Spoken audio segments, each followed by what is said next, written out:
Mesdames, Messieurs, très chers téléspectateurs, bonjour à toutes et à tous. Bienvenue sur cette antenne de la télévision Futur Média. Nous sommes samedi, comme chaque samedi. J'éprouve énormément de plaisir à vous servir dans Week-end Stade. Comment vous aider à merveilleusement bien démarrer votre week-end, vous servir les nouveautés, les exclusivités, avoir les artistes sur le plateau et parler des dernières sorties et des exclusivités sur cette antenne de la télévision Futur Média. Di leen nuyu te di leen ziar kontaan bu baax a baax ci nekk ndoog yéen ci kanam tuuti naa dalal Bafagnan, ce jeune musicien qui nous présentera relation benn affaire bu doy waar boo xam ni Bafa indi na ko daañu àndandoog Etio alors Mame Lat tamit dina fi jaar daañu àndandoog ki nga xam ne moom moo di Che Camara et puis nous aurons aussi le temps d'avoir avec nous Moustapha Nam, un enseignant différent dans le style et puis musicien en même temps. Mamadou Soul Bonkou dina fi jaar tamit Philo Day et puis on aura aussi le temps de voir les exclusivités du moment, c'est-à-dire la toute dernière production de Mapenda Seck en vidéo. Mapenda Seck bu bees bi dinañ ko ubbee daañu ko tëjee daañu it ndokkale ki nga xam ne moom moo di Viviane pour la réussite de son anniversaire hier au Grand Théâtre National de Dakar. Viviane démb Grand Théâtre kenn mësta gis loolu artistes yi ñëw àndandoog ñoom àndandoog Viviane ak waa Jolof Band Fatou Guewel daal di ñëw Youssou Ndour ak Mbaye Dièye Faye ñëw exploser salle bi ki nga xam ne moom moo di Baxaw àndandoog ñi nga xam ne ñoom ñoo di waa Dabans, les jeunes Guinéens qui ont réalisé la dernière ou le dernier tube planétaire de Viviane. Actuellement, il est numéro 1 au Sénégal et numéro 1 en Afrique. Le temps de féliciter Viviane, ce sera tout à l'heure. Mais en attendant, en exclusivité, xool leen ki nga xam ni moom moo di maanaam Mapenda Seck bu bees bi yéen a ko njëkk a gis di nuyu bu baax a baax ñëpp sénégalais fu waay mën a ne ci àdduna bi di leen jox cër. Télévision Futur Média pour vous servir. Nous sommes samedi. Bonjour à toutes et à tous. Bon week-end.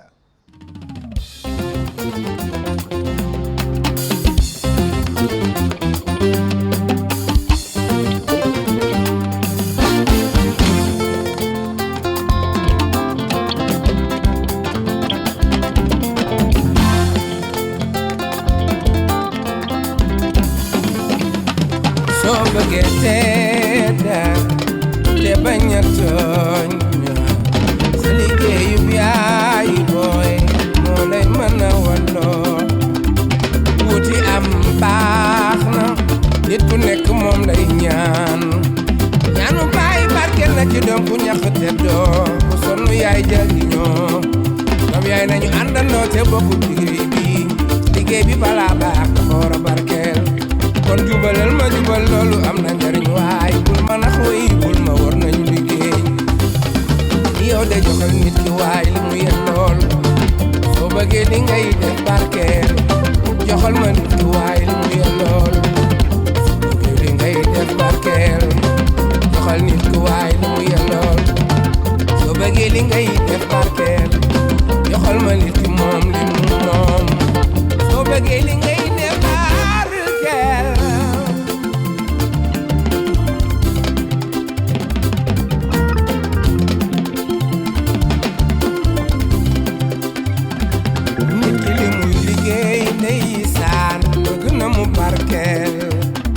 barke ëpp doole bari le barke am na fi wuti ñàkk aayul moo gën yaa fuus bee ñaanu bàyyi barke la ci doom bu ñàkk teddoo ko sonn yaay jariñoo li nga bëgg laa bëgg li nga yóotu laa yóotu yàlla rek a xam li gën ñu xam du caaxaan yaa ngi may gaaj doo ren goral ma yow jox ma li ma moom xam ni du loo moom ay waay joxal nit ku waay li mu yel lool soo bëggee li ngay def barkeel joxal ma nit ku waay li mu moom soo bëggee li ngay def barkeel joxal nit ku waay li mu yel lool soo bëggee li ngay def barkeel joxal ma nit ku moom li mu moom soo bëggee li ngay def barkeel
wala ma jaxatey baayam wala ma Bubakara Jallo ni jekite Sidibe nga naani Sangare Sambu komoni Maliki Sirafuruni Sambu Fula Sinani Jatara Sinani Bubu Tru Ani Bubu Jengi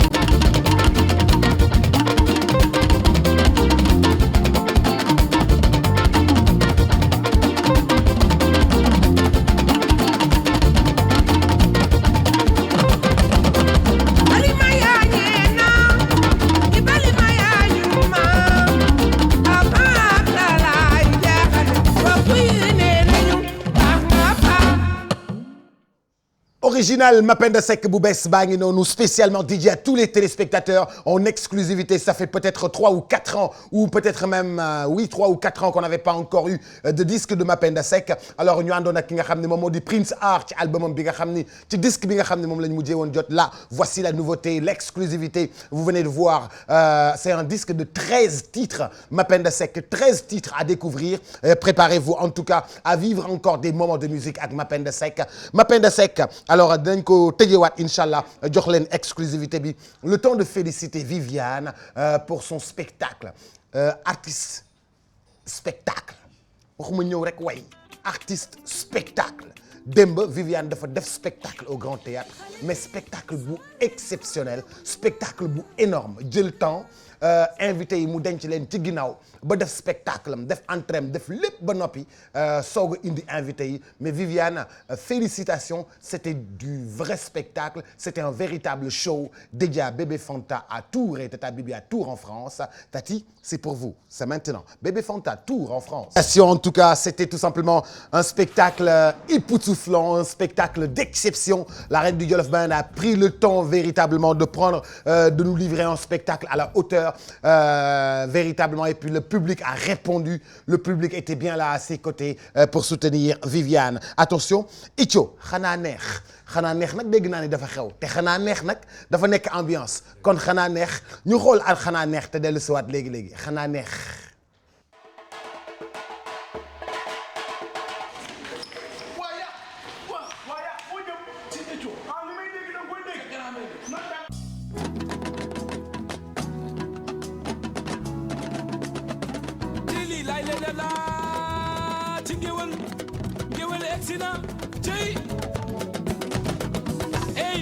Man fatise sama yaay e sulay sama baay suma tege nanan la suma tugu nanan la fatise moy say yaay sulay sama baay ci ta sek ma donu gewal ma donu sama maam domi gewal nga fatise moy say yaay sulay sama domi gewal nga ba ma amé juróom ñaari at la bàjjale génn àdduna bay mak yaay e bay mak maam xoolal yow ma koy ñafe yow ba tollu fii xoolal xaj ku nar a am bilaay yow naa ko ragal faj ku nar a dee ku ko ci def yàlla ngay bëreel ci lii waaye Sara Diop ey ndeña ngay sa yaay ma danaa la way ci géwël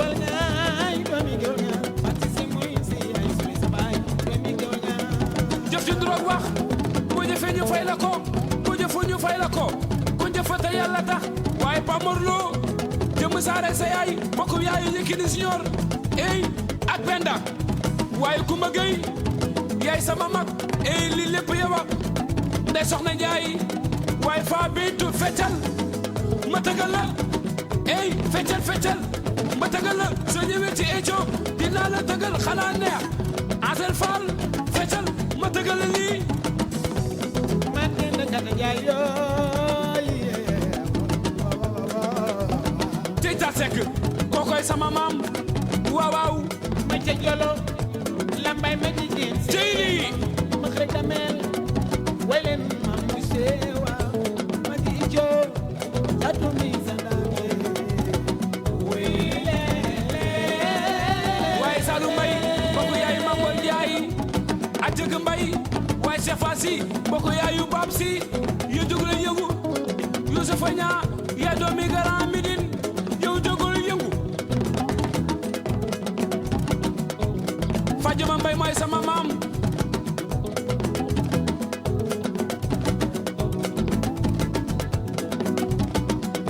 feccal ma tëggal la asu calaw feccal kaay ma tëggal la soo ñëwee ci Eco dinaa la tëggal xanaa neex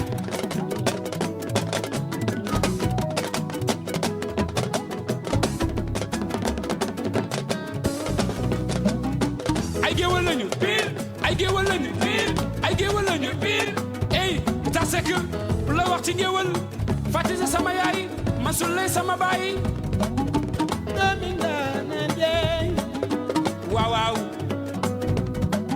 ajaratu faati sey yaay waaw mooy sama yaay kii doomi diwa di ñëw na biir aram faram bay mooy sama yaay bilaay mooy sa yaay booy caat waxal loolu i joolaay wayal rakki Moodu Njaay maana wawa waa garami waa Grand Médine jóg la yëngatu maay seen doom ma tenda kata Njaay daw dambay amoon loolu wile caat li ñu wax dëgg la xoolal bu yàlla ne waaw jàmbi danga naan waaw waaye si daat mbokk yaay Adama Ngom Musa Maram jugo yëngatu waaw waaw kaay fii xoolal ma tëgg lii su ma tëggee dëgg la may doomi naanaan kinne bolle kinne bolle kaay kinne bolle kaay sandiri yaay séeri poota man dana la way xale yi Grand Médine ya jóg la yëngu xale yi Grand Yoff ya jóg la yëngu xale yi Parcelles ya jóg la yëngu sax seen doom a ngi Maguette Diop yaay séeri Oumar ndasaare sa yaay waaw waaw jaari Kayta jóg la yëngatu di jaan ada Adama Diaw ya jóg la yëngatu yóbbul xale bi lay leen la cey dafay dem kaay fii xoolal nga fecc kaay fii xoolal nga bañ a daaneel Modou Ndiaye maanaam àndandoog rakkam Eco xanaa neex na nga def. waaw sant yàlla boobu su. mbaa yaa ngi ci jàmm. waaw sant yàlla bu baax a baax Eco man xam naa ci benn orchestre. waaw orchestre Alioune Nder ak Sidi Samb. yaay tëggal Alioune Mbaye Nder. waaw yaay tëggal Sidi Samb. yaay saay. waaw dëgg la noo def. waaw sant rek ginnaaw bu ñu sant yàlla ju ci yonent bi sant suñu ñaari waajur di gërëm waa Grand Médine Parcelles Grand Yoff ñu ngi nuyu ñëpp ñu ngi nuyu waa Sénégal gépp di nuyu nag waa TFM bu baax a baax. waaw mais Eco xanaa neex moom mooy lan. waaw xanaa neex waaw bëgg dëkk Sénégal neex rek. kon ñu bari def xanaa neex dafa bari. mais sama xanaa neex gi dama bëgg Sénégal gépp neex. dëgg la waaw moo tax ñu def xanaa neex gi di ñaan yàlla nag yàlla def ci réew mi jàmm. waaw. gis nañu nga ànd ak xale bi dëkk Géejawaay. waaw Thiat Seck maa ngi koy nuyu au passage. moom sama xarit la sama lépp la. dama ko sama morceau bi mu ñëw. te laajuma ñaar dërëm. dëgg bi ak musiciens yëpp nag. dëgg la waaw. dëgg la xam nga musiciens yu bari. dëgg la mais da nga taamu Thiat Seck. dëgg la pourquoi Thiat pour que mu ñëw ànd ak yow. ci c'est ton premier single non. dëgg la waaw sama premier single la. acca waaye moom dafa doon nit koo xam ne dafa oyof. tey maanaam dara fëqul bëtam barke yonent bi tey am na yenn artistes yoo xam ne boo leen ko waxee. dañ lay xeeb dañ lay jéem a xeeb ak tax yal nañu yàlla mos ci nit bu xeebaate. dëgg la waaw mais Thiat kon maa ngi moom ñoo bokk génération. moo tax sama premier morceau ma woo ko ci rek mais yeneen yaa ngi ñëw. yeneen yaa ngi ñëw am na lëmbal tell joo xam ne. maa ngi koy waajal pardon. maa ngi waaj. am na lan lëmbalu tell. lëmbalu tell joo xam ne maa ngi koy waajal. bis bu génnee Sénégalais dinañ xam ni Ethio ñëw na ak Feeling Patch. yaa ngi revendiquer sa ngéwél. dëgg la waaw naan ay géwél lañu pire. waaw loolu am. lu waral revendiquer maanaam sa ngéwél noonu. waaw ñun yàlla dafa def ni ay géwél lañu nag. ñu judd ci ngéwél màggu ci ngéwél ci ndey ci bàyyi. waaw ñun sama juróom-ñaari maam ay géwél lañu nag yàlla def nag yàlla ñu màgg gis ay sabar suñu biir kër di tëgg sabar macha allah yu toj programme yi fu ne.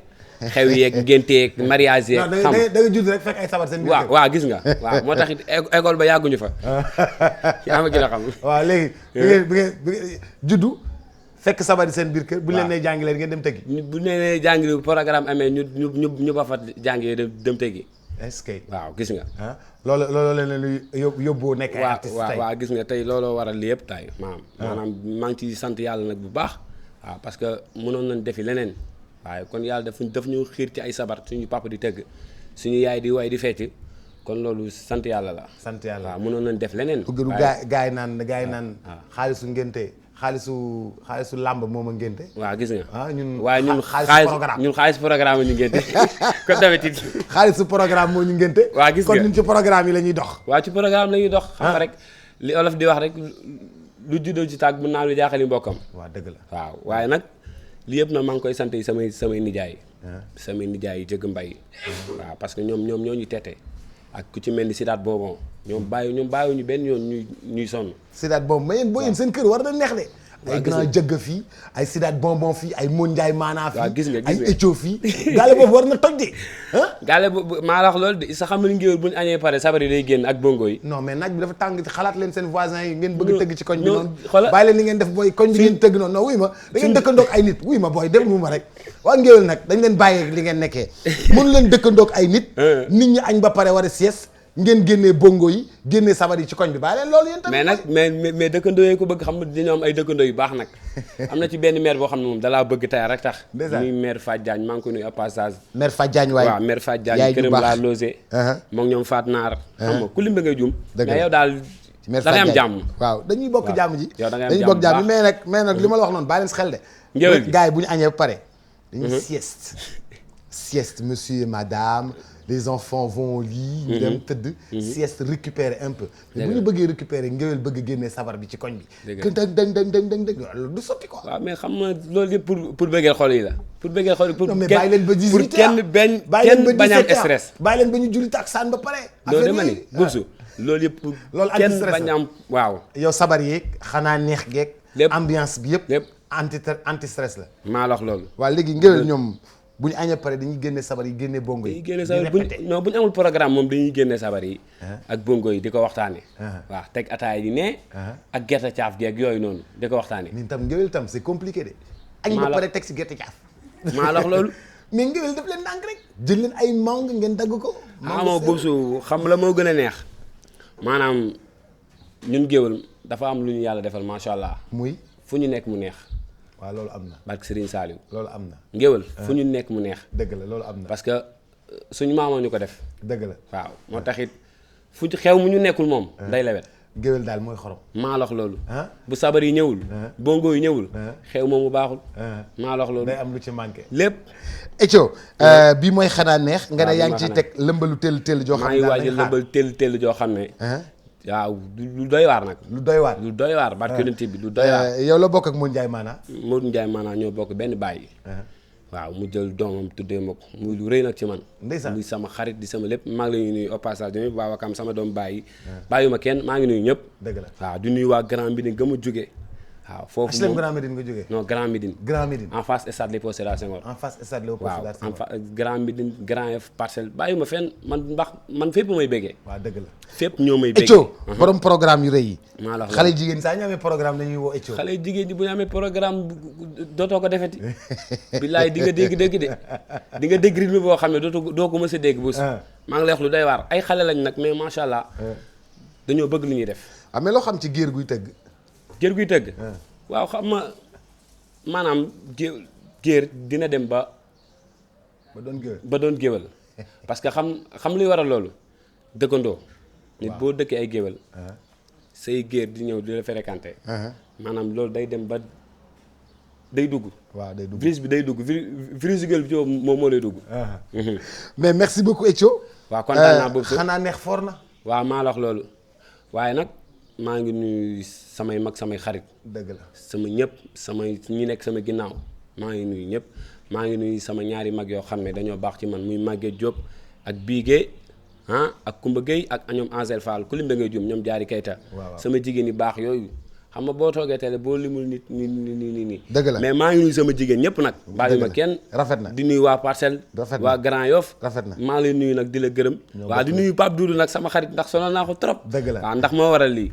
amul benn problème on est ensemble Ethio et bon courage et puis tout en espérant vous voir sur d'autres plateaux de télévision et vous encourager vivement et c'est ça à partager la musique et les exclusivités c'est dans Week-end Stade dans quelques instants nous aurons bien sûr Thié Camara dans Dóor en attendant de recevoir Bafagnan ce sera dans quelques instants c'est maintenant.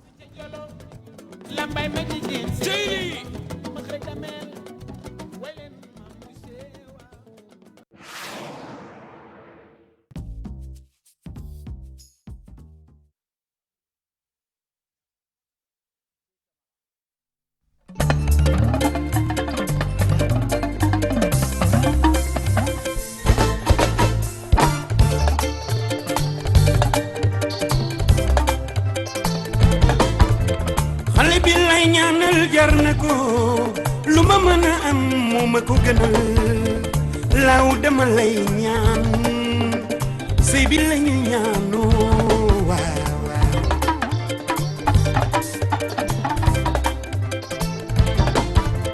xale bi lay ñaanal jar na ko lu ma mën a am moo ma ko gënal wante dama lay ñaan relation dañu koy protéger jamono wóoratul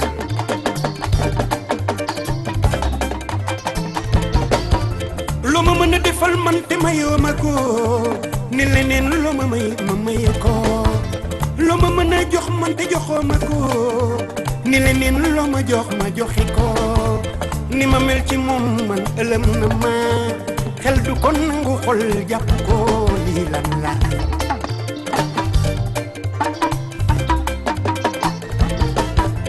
saa yu ma yeewoo suba ba sangu ba solo dama lay janneer bëgg a jàkkaarloog yow ni saa yu tawee bay den nu dootuma nelaw ni su ma la gisee kontaan danga mettiwul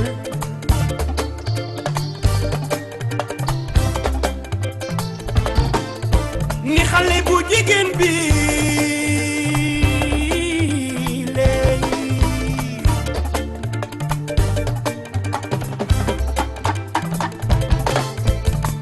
bu jigéen bi ci looy dox i waay nii doxuma ci loolu man ma ni wax ma looy wër xale bi yóbbu na sa fit bëgguma ñu lay ji ngay miin loolu moomu ko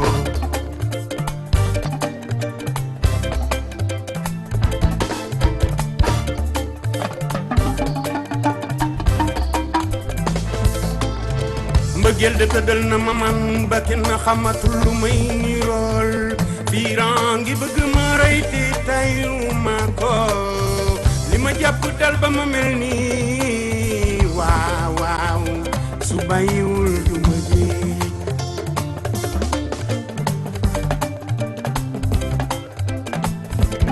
man di bu dee koo àndal bay ba mu miin la nga seeti keneen ba ko dem loolu dafa ñaaw ñaaw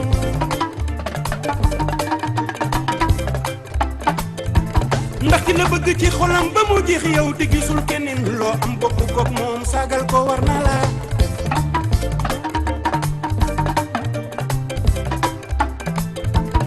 wante bu dee koo àndal tekk déception du solution du wàllu góor du sawaru gar ndi jox ko ci respect wër naa la wër wër naa la wër man dootuma dellu di la laaj lu waral sa jëf ji tey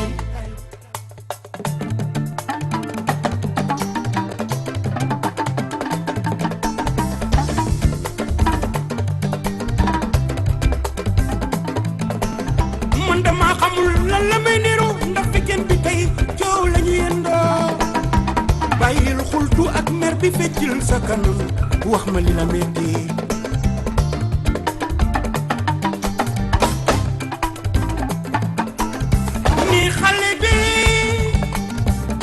ni doxal laa nekkee jum nga duma la tànn ba noppi yow di tànn keneen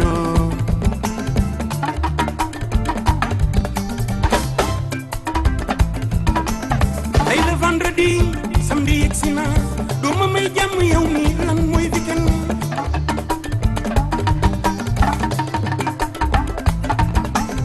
ne nit ku baax muy xam lu baax te di ko def jum nga duma la tànn ba noppi yow di tànn keneen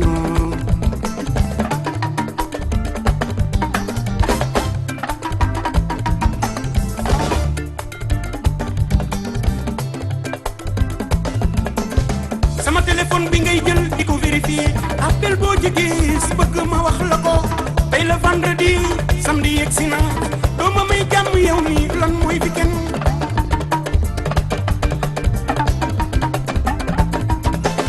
tey la vendredi samedi yegsi na doo ma may jàmm yow mi lan mooy weekend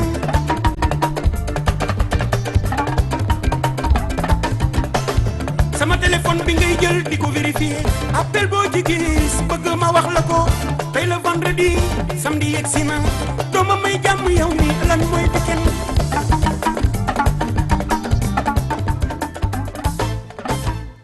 De son vrai nom, Bafa Niang, l'original, Bafa, véritable garçon différent dans le style et dans la musique. Bafa, salam alaikum. Aleykum salaam. boobu su ma lay fay maa ngi lay ziar. maa ngi ci jàmm maa ngi lay fay di la sant di kontaan ci invitation bi trop. mais ñoo far. naka yi tey. waaw mais mu ngi nii nekk ci liggéey bi rek jàpp taw bàyyi. waaw loolu am na mais dañ laa gëjoon a gis lool. waaw dama nekkoon ci di liggéey album bi nag ndax ku nekk xam na ne album yombul. ndax te si boole te producteur amul. voilà mu ngi noonu. da nga si boole album yombul. te producteur amul. moyens yi matewu ko. ko te lii lañ bëgg. te voilà mu ngi noonu. waaw moo tax booy xool presque produit bi ça fait 3 ans maa ngi ci. si laa nekkoon ba mu sotti may wax ne bi may mujjee ci plateau télé yi dama doon wax naan parce que yaakaaroon naa ni ay avant ñu yegg sax fii dina fekk ma génne ko.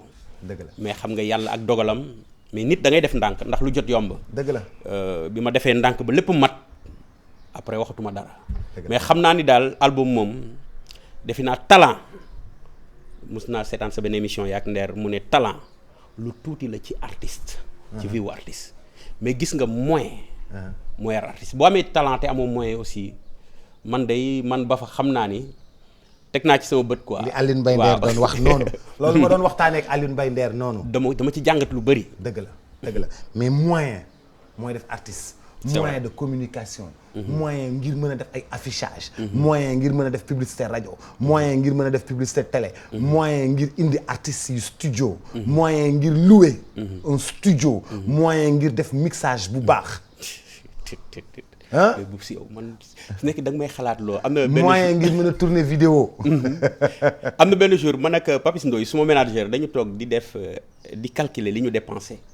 mais biñ ko calculer biñ ko xaymaa li mu nekk ci million ñun dañu tiit gëmuñu woon ne def nañu lii. dëgg la non neexul peut-être nag du neex a gëm. dëgg la mais peut-être ñi fekk liggéey bi yëpp xam nañ ne li may wax am na. dëgg la album dafa metti mais yàlla suturaal nañu nag bi album bi paree. posters yi affiche yi ngay wax ni commencé guñ ko taf mais xam naa bientôt. incha allah bientôt ñu commencé ko taf parce que yëpp mu ngi kër Papis ñu teg. album bi tamit pare na le 30 la war a génn le 30 août bi. incha allah maanaam yàlla suturaal nañu lépp. pii bu rajo yi aussi tamit di la remercier boobu si yow kenn mënu la fay. ñoo far yow kuy artiste war na la ñaanal war na wax lu baax ci yow te lu mu wax ci yow du doy. ñoo bokk lépp franchement. pib bi nga def ci man de kontaan naa ci lool quoi. ñoo bokk lépp ñoo bokk lépp franchement ñoo bokk lépp et puis bu jàllee ci rajo bi aussi dinañ def le tout tamit mu jaar ci télé bi. incha allah incha allah ba foo dëkk. man maa ngi juddoo Tëngéej Rufisque laa juddoo. Rufisque laa juddoo ba bi may am ay 12 ans après si laa ñëw Dakar. bi ma ñëwee Dakar maa ngi yaroo diggante ñaari tali presque ak Médina. mais li ëpp sama naax ne ñaari tali laa parce que li ëpp sama dund presque def naa ñaari tali ay plus de 20 ans. te def naa loolu boo ko dugalee samay at di nga xam ne foofu laa yaroo. dëgg la mais Tëngéej laa juddoo ba bi may am 12 ans laa fay jógee. ok ci sa maanaam cursus lii du sa premier album. parce que njëkkoon naa def foo nekkoon bi. parce que moo tax sax sénégalais yi xam ma.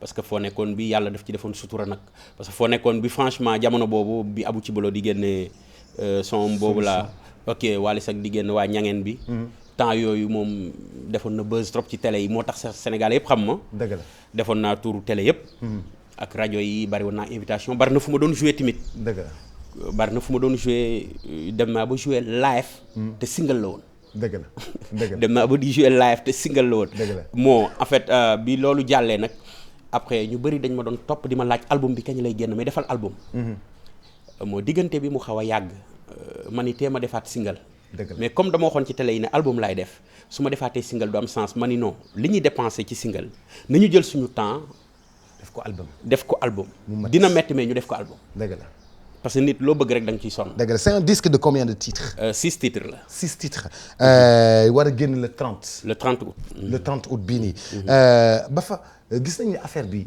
metti na yoon wi gudd na mais pourtant découragé wu leen quoi waaw parce que xam nga boobu benn affaire am na franchement man su ma xoolee su ma koy wax sax sama xol day tooy parce que su ma xoolee nit ñi nga xam ne dañ ma bëgg surtout jigéen ñi xam ne dañ ma bëgg ci lu ma teg sama bët la peut-être ñi may seetaan ñëpp bu ñu ma déggee dinañ xam li may wax dëgg la ñi nga xam ne samay soppe leen te dañ ma bëgg chaque fois dañ may wax ne ma jàppal bul bàyyi ndax ñun dañ la bëgg dem na benn instant gis nga bi sama foo nekkoon bi génnee mun naa wax ne la chaque fois suma dañ may woo ba sama portable day déchargé wu nit daf may woo du ma jot te du ma fay sama portable ndax nit ñu la bëgg da ngay dox foo nekkoon bi nit déglu na ko benn jour may def émission nit woo ma ne ma yow yaa ma jubóole ak sama ki may àndal dëgg la ndeysaan ci son bi comprendre nga xam nga ñooñu dañ lay motiver ba mujj gi mani mais attends mais kon album bi man du ma bàyyi quoi te du ma découragé dëgg la parce que aussi tamit nit boo bëggee benn affaire mu nekk dëgg ci yow da la koy jaral waaw daf la koy jaral te man dama naan chaque fois lu nar a baax du yomb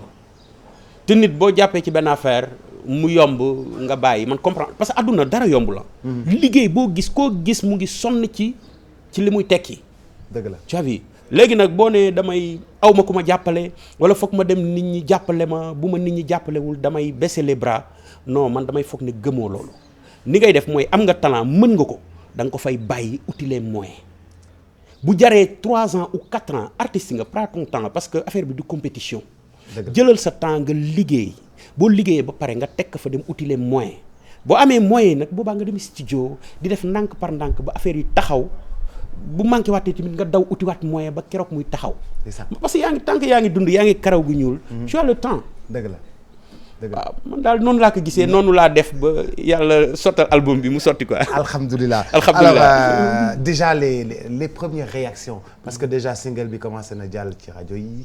vidéo bi génn na. les premières réactions lan la nit yi di wax fi mu toll nii. waaw pour wax la rek que li nga wax nii 3 fois yi may ñëw yëpp RFM yoon bi su may ñëw su ma ànd ak Papis. su gaaree oto su ma wàccee am na boo xam ne dañuy dugg ci benn shop foofu maag moom parce que dafa tàngoon am lu ñu doon jënd mais vite fait ñu ngi ma wër foofu jël sama ay numéro téléphone di ma féliciter dëgg la dëgg la ndeysaan dal na ma 3 fois yi may ñëw RFM yëpp et puis en plus bi vidéo bi génnee léegi commencé daw aussi tamit écho yi mu ngi daw ñu ngi may woo ñu ngi may féliciter di ma wax ne ma affaire bi nice na mais album bi kañ lay génn man leen album bi bientôt soreetul parce que le 30 août inchallah dina génn inchallah comprendre qui va assurer la distribution li manqué nag ci musique bi bari na distributeur amul non oui ma producteur amul moyen amul jafe-jafe yi bari na distributeur sax amul foo teg sa disque jaay ko sax foo teg sa disque jaay ko sax amul wala bu fekkee ni joxe nga disque bi sax am nga koo ko jox sax pour nga récupérer fa dara problème la sinon artiste bi mooy wut ay booyam ñu dugg ci kër yi di ko jaay yenn grand yi jàpp ci qui va distribuer ton disque. ok comme ku mel ni Omar Gadiaga dinañ fa bàyyi quelques CD yoo xam ne dinañ ko fa bàyyi Sandaga ñëpp xam nañ ko dinañ fa bàyyi mais lu ëpp ci ñun ñoo koy jaayal suñu bopp vente à domicile la ñuy def parce que aussi tamit am na ay nit ñoo xam ne pare nañ pour jàpp ci pare nañ pour jënd ko comprendre nga parce que léegi en fait jàppale nit moom boo koy jàppale artiste bu sonnee ba génne albumam am na ñoo xam ne mën nañ ko jënd distribuer ko ci koñ bi am na nit ñu baax ñoo xam ne macha allah pare nañu pour jënd album bi pour mais am na ñoo xam ne aussi tamit vente à domicile la parce que sa nga ñi nga xam ne sumay fans lañu te ñu may bëggee ndeysaan ku ci soxla album bi boo woowee Papa Ndoye suma manager ci 77 634 71 53 ñoo la koy indil sa kër. ndeysaan loolu rafet na. waaw loolu rafet na. Comment faire pour le lancement de l'album? Ça suffit pas la pub à la radio, ça suffit pas la pub à la télé. Tu organises une soirée de lancement quelque part ou tu vas faire un concert sa koñ sa diwaan. Comment est-ce que ça va se passer? ok ci li nga wax nii profito remercier Valérie. bu Golden. parce que fa lañ defee yenn prise yi ci clip bi. mu nekk ku baax bi ñu tourné clip ba pare daf ñu woo ñu waxtaan.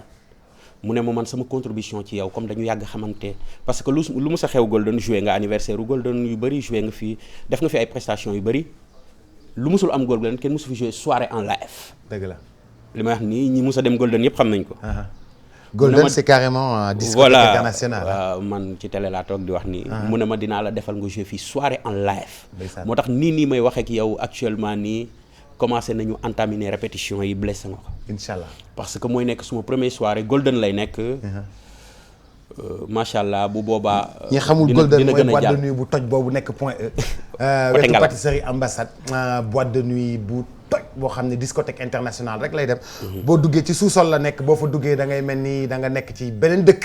boo duggee ba ñu tëj ba taal lumière yi day mel ni da nga nekk ci beneen dëkk foofu mooy Golden toj lool comme ay yeneen yi nga xam ne ñoo nekk Almadies c'est tout simplement magnifique en tout cas félicitations Bafa ñoo ngi xaar soirée live bi la sortie le 30 et puis merci pour l'exclusivité et puis bon courage pour le reste.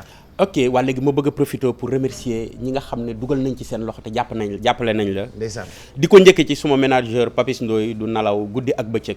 il est dans l'ombre mais li muy liggéey kenn xamul nu mu toll. Papis Ndoye voilà mu ngi noonu. di remercier sumay sœur Nabou Fatou Bintou Daba Ñang Awa di remercier Daba Aydara Margot Cissé benn fàttewuma kenn waa ñaari tali di remercier HLM waagu ñaay képp ma limee damay juum quoi. voilà waaw voilà di remercier ñëpp quoi sama soppe yëpp maa ngi leen di béggi quoi. franchement merci beaucoup et puis bon courage Bafa nous aurons encore le temps justement de nous revoir dans d'autres circonstances inchallah relation bi na ngeen ko topp te na ngeen ko jàpp léegi de son vrai nom Che Camara Dóor-waar le temps de voir le Dóor-waar et de revenir dans quelques instants Ndiolé Tall aussi ce sera tout à l'heure.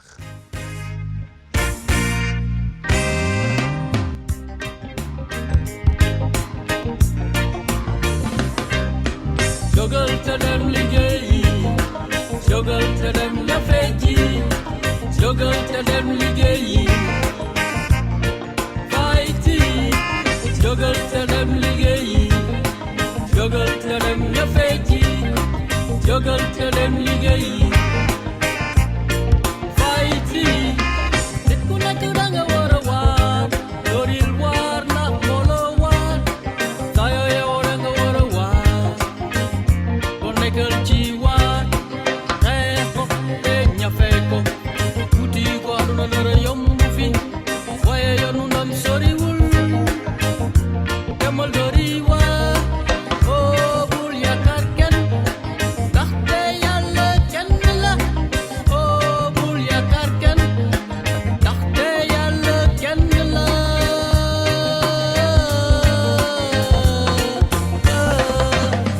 jógal te dem liggéeyi jógal te dem ñafe ji jógal te dem liggéeyi fayti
jógal te dem liggéeyi jógal te dem liggéey fighting.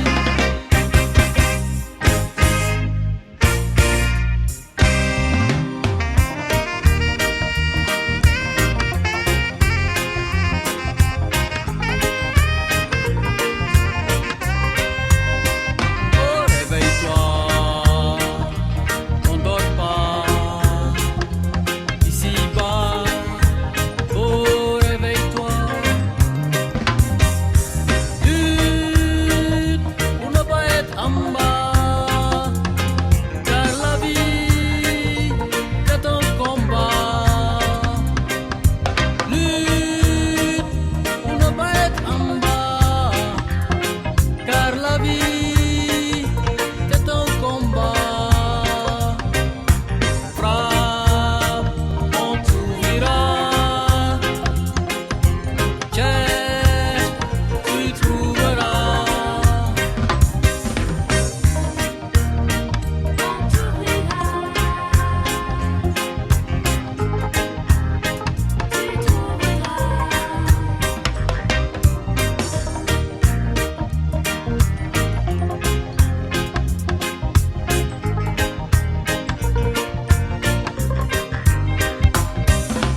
Lutte pour ne pas être en bas, car la vie est un combat.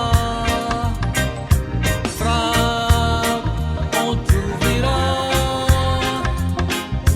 Cherche, tu trouveras. Tu trouveras les merveilles. De son vrai nom, Che Camara Dóor-waar. Che, salam alaikum. Waaleykum salaam. Pourquoi Che? C'est le Che Guevara. À peu près ça quoi. C'est à peu près le Che Guevara. Ouais. Votre vrai nom, c'est quoi? C'est Michel. Michel. Mais donc Che, ça vient d'où? Nous, le gars, tout des Che, ou nous, tout des c'est Che. Che parce que bon nous sommes des musiciens engagés quoi. Bon reggae la ñuy def te reggae moom bon mooy la musique boo xam ni vraiment elle est là pour mën a ñaax nit ñi. Bon mën a yee nit ñi aussi. ci lu bëri daal. Mais toutes les musiques aussi, dañuy yeete, hein. Mais où le reggae et le rap sont les musiques les plus engagées. Ouais, c'est ça. Le hip-hop Oui. Hein? Ouais, le hip-hop aussi, oui, c'est vrai. est très engagé. Ouais. Et le mbalax, il n'est pas engagé? Bon, si c'est engagé, mais bon, ça dépend kenn ku ci nekk bon thème yi ngay aborder quoi. Ah. Waaw. Dans une moindre mesure, bu ñu nee bu leen coupé ci mbalax bu leen coupé courant bi ci mbalax. Waaw, exact. Foofu engagé na. Waaw, si c'est engagé quand même. Foofu engagé la. Ouais, c'est engagé, c'est engagé des fois c'est osé. Oui, Ah. c'est osé. yaa ngi wax Dóor-waar. Jógal te dem liggéeyi. Pourquoi ce thème-là? Bon, ce thème-là parce que bon après dans ce pays-là et n'importe où dans le monde. Bon boo liggéeyul aussi doo am dara. Parce qu'il faut travailler pour pouvoir nga mën a am dara et puis aussi nga mën a sukkaliku. En même temps bon nga mën a bokk ci développement dëkk bi. Waaw. moo waral thème boobu. Waaw. Pour vous, c'est les gouvernants qui doivent donner du travail ou chacun doit se débrouiller pour travailler? Bon man gëwuma ay gouvernement war a jox nit ñi liggéey. gëwuma ko parce que man li ma gëm mooy kenn ku ci nekk yaa war a jox sa bopp liggéey. Bon ni ngay defee échange ba am ko nag bon tu dois soit nga dem ci école yi. mais boo nekkul ci école aussi mën nga dem jàngi métier. bu ëllëgee nga mën a yor sa bopp. mën a yor sa njaboot. mais kenn ku ci nekk parce que xel mooy nit quoi mooy lépp. da nga war a utiliser sa xel pour mën a am yow li nga bëgg. mais di xaar bon état defal ma li état du fi defal kenn dara parce que état elle est là pour accompagner seulement les populations. mais nit ñi ñoo war a am seen ful ak seen fayda. liggéeyal seen bopp pour mën a avancer. waaw. état bi daal dafay teg conditions yi. waaw exactement. conditions juridiques yi. waaw conditions yëpp. waaw pour nit ñi mën a am li nga xam ne moom moo di maanaam. conditions yooyu. exactement après ku nekk jóg dem. jóg dóoriwaat waaw loolu la. ah loolu kenn du may dara de. non jóg dem dóoriwaat. waaw. ah pour yow jóg dem dóoriwaat bi c'est dans quelle mesure est-ce que nit ki pour yow da nga ko bëgg def entrepreneur il doit être entrepreneur même s'il n'a pas fait des études ah doit-il être aussi entrepreneur? Ouais parce que bon nit ku nekk comme ni ma la ko waxee rek il faut être un auto-entrepreneur quoi. waaw kenn ku ci nekk da nga war a jógal sa bopp. bul xaar kenn ci lenn parce que fii kenn defalu fi lenn kenn dara quoi. si tu attends de la personne ay décision rek ça nga fay jëlee. Ok. donc yaa war a ñëfal sa bopp. yow reggae ngay def. Waaw. mais le reggae se porte bien mais est trop dominé par les autres musiques ici. Par Waaw. exemple en Côte d'Ivoire le reggae est au devant. En Gambie le reggae est au devant. Ici le reggae est très dominé par d'autres genres musicaux. waaw bon reggae bi fii y a d'excellents reggaeman au Sénégal quoi mais. On n'en disconvient pas. waaw mais bon man bon ci sama jàngat peut-être bon reggaeman yi ñoo boolewul rek. et puis aussi ñoom ñoo imposé wul musique bi parce que ñoom ñoo war a mën a imposer musique bi. da nga war a indi ay style yu bees. bon parce que nit ñi aussi xam nañu musique quoi. bu ñuy déglu bu fekkee ne musique bi jàll na. dëgg la dañ koy consommer bu baax. donc pour yow reggae bi dafa am problème. waaw problème musicalité. exactement musicalité bi bon am na. mais aussi reggaeman yi ñoo war a booloo ñoom seen biir. ñuy def ay spectacle parce que loolu aussi bon mooy tax. non seulement def bon ay kii spectacle wut ay waaw. émissions de radio. ay émission wut ay waaw émissions de télé. exactement. Hein? waaw. Reggae dañ ko catalogué comme une musique de fumeurs de chanvre, de buveurs d'alcool. Ça n'a pas bonne réputation. waaw bon loolu mooy image bi nga xam ne peut-être xamoon ñi nga xam ne nekkoon nañu fii mooy nos aînés. ñoom Bob Marley ak ñeneen ñi ñoom Burna Boy aussi.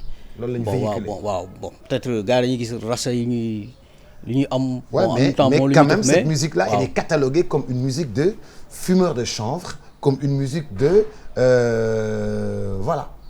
waaw bon loolu pour man c'est pas nit ñi bon mën nañ ko cataloguer noonu mais réalité bi bon elle est tout autre quoi parce que bon y a beaucoup de gens yi nga xam ne bon dañuy def reggae bon ils fument pas. Oui. am na ñoo xam ne aussi bon dañuy déglu reggae. des grands ay patrons d'entreprise sax ñoo xam ne dañ koy déglu bu baax a baax.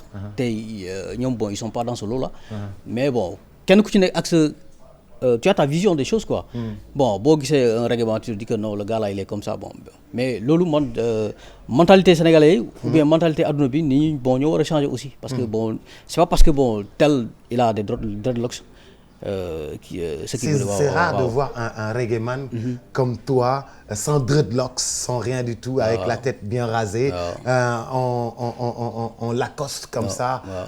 Ils ont leur façon de s'habiller, de parler, leur façon d'exister. C'est vrai. dañu am cette existence boo xam ni c'est différent quoi. C'est rare de voir un reggaeman ba def disque ba def vidéo avec ton style, sa jeget, ce truc et tout ça quoi. waaw Ça se voit pas bon trop. loolu li ko waral mooy kenn comme ni ma la ko waxee rek kenn ku ci nekk ak sa style.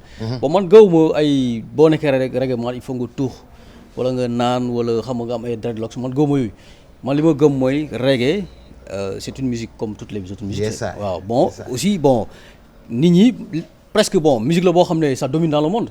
waaw donc c'est pas parce que bon Burna Boy wala Bob Marley dafa amoon ay dreadlocks bon automatiquement que ñeneen ñi yëpp dañ ko war a def. parce que boo xoolee aussi dans le monde comme ñoom UB40 c'est des gens yoo xam ne ils sont naturels. waaw donc ils ont et puis def nañ ñoom aussi ils ont apporté beaucoup au reggae. Ils ont beaucoup apporté.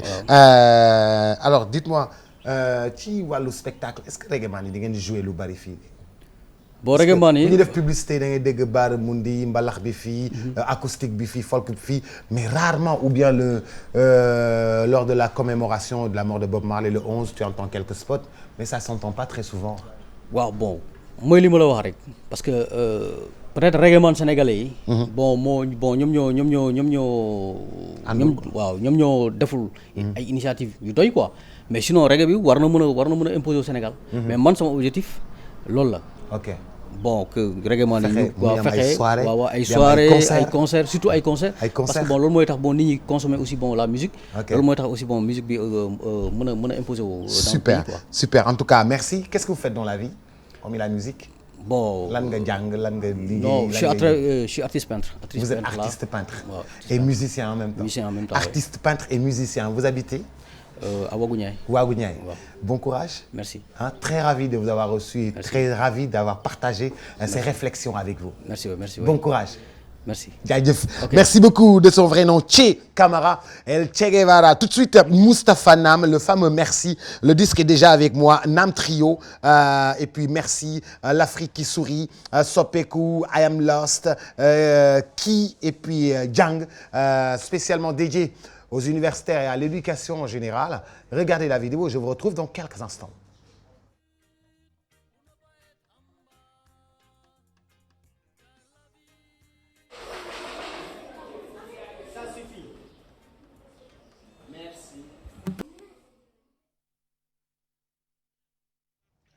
Un petit mot qui garde toute son importance. Merci, merci, jërëjëf, thank you. À vous de choisir de son vrai nom, Moustapha Nam, Nam Trio. Le disque vient de sortir. En tout cas, nous l'avons déjà sur cette antenne de la télévision Futur Média. Déjà 6 titres, rien que pour vous. Moustapha, bonjour. Bonjour, Boops. Vous allez bien? Oui, ça va. Je vais très bien, ça va. Tout Ça se passe bien? Super cool. Content de vous recevoir. Bien, un plaisir. Partagez. Alors, dites-moi, Trio, Nam Trio, c'est quoi exactement? Nam Trio, disons que c'est un album spectacle. Qui dit album spectacle parle de la façon dont l'album a été enregistré. Parce que généralement, on a tendance souvent à enregistrer l'album en pensant à des pistes, aux bassistes, aux percussionnistes, entre autres. Mais cette fois-ci, on a voulu le faire à l'ancienne, du temps des Baobab, des Dire Straits et autres. Si on se rend compte en ce temps, ceux qui ont enregistré, ils enregistraient en tenant compte des répétitions. Ils répétaient énormément, c'était de vrais groupes qui prenaient énormément de temps à travailler pour ensuite, une fois au studio, c'était du 1, 2, 3, 4 et que tout le monde y allait. Et c'est ce qui a été fait, ça a pris énormément de temps de répétition pendant 6 mois. Moustapha Gaye de Youssou N'Dour peut te dire beaucoup de choses là-dedans parce qu'il a beaucoup travaillé avec moi là-dessus. Et voilà, ça a pris 6 mois de répétition avant qu'on ne pense au studio. Et après, une fois au studio, c'est exactement ce qui se faisait en répétition qui se fait au studio. Et après, lorsque on présente l'album, le spectacle qui va se faire, c'est exactement ce que tu entends dans ta voiture, dans ta chambre ou dans le salon. C'est l'exactitude de ce que tu as entendu qui est fait sur scène. Et en trio, il ne s'agit que de 3 personnes, percussion, guitare, voix. Donc épuré. Voilà. Légèrement, c'est un orchestre qui peut voyager, c'est un groupe qui peut voyager tranquille, présenter des spectacles partout. Et ce spectacle-là, c'est un spectacle bien répété, bien harmonisé. Et puis, ce spectacle-là, c'est la même chose qu'il y a dans le disque. Exactement. Exactement. Alors, Moustapha, vous avez dédié ce disque à l'éducation. Pourquoi avoir choisi de dédier ce disque à l'éducation? C'était tout à fait naturel parce que moi, je suis enseignant de formation d'abord, ensuite administratif dans une université au Sénégal, l'université de Bambey d'abord. Je salue tous les collègues au passage. J'y étais jusqu'à 2014. Aujourd'hui, je suis à l'université de Nanterre. Donc du coup, ce qui fait que je suis dans le milieu administratif, dans le milieu universitaire. Ça, c'est le côté naturel des choses. Autre chose, c'est que maintenant, je suis parrain d'une ONG suisse qui s'appelle Enfants du Monde, qui a parrainé le morceau d'ailleurs qu'on vient de voir, le clip qu'on vient de voir, qui s'intitule Une chanson pour l'éducation.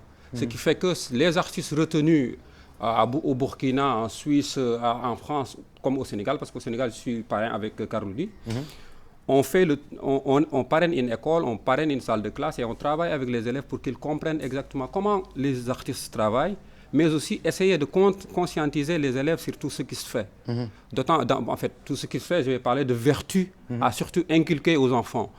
Autre chose, j'avais initié le concept Campus Tour, le fait de faire le tour des universités pour parler aux étudiants, essayer de les conscientiser. Je pense que l'ensemble de tout ça fait que finalement, une bonne partie de ma musique est versée dans l'éducation. Dans l'éducation. Alors, l'Afrique qui sourit, où est-ce que vous êtes allé chercher ce sourire-là pour l'Afrique? Oui, je pense que notre charme, nous, Africains, je pense que c'est notre sourire. C'est que ceux, donc je veux dire, les autres n'ont pas. Je pense qu'en France, tu as été et tu vois que dans les transports, ils sont tout le temps un peu crispés. Ça se voit, alors que les Africains ont tendance, dès qu'ils se voient, à sourire. Et lorsque j'ai chanté l'Afrique qui sourit, c'est parce qu'on a surtout tendance à avoir une image négative de l'Afrique lorsqu'on a les chaînes européennes surtout. Et ça, je pense que c'est pas ça l'image de l'Afrique. L'image de l'Afrique, c'est une image de l'Afrique qui sourit. C'est l'image de l'Afrique positive, c'est l'image de l'Afrique qui gagne. Et je pense que tous ces jeunes qui sont là-bas, qui travaillent, qui font de la formation, qui ont leur diplôme, ils ont tendance aujourd'hui à revenir, à investir chez eux. Et ça, pour moi, c'est de l'Afrique qui sourit. Une partie de l'Afrique qui sourit, moi, je dirais. Parce que l'Afrique est pétrie dans beaucoup de guerres, dans beaucoup de difficultés, dans beaucoup de problèmes. Les jeunes ont d'énormes difficultés pour travailler. Partout, du nord au sud, vous rencontrez quelque part où il y a la guerre, partout. Une partie, alors, de l'Afrique qui sourit, je dirais. Ça, on se le dit entre nous.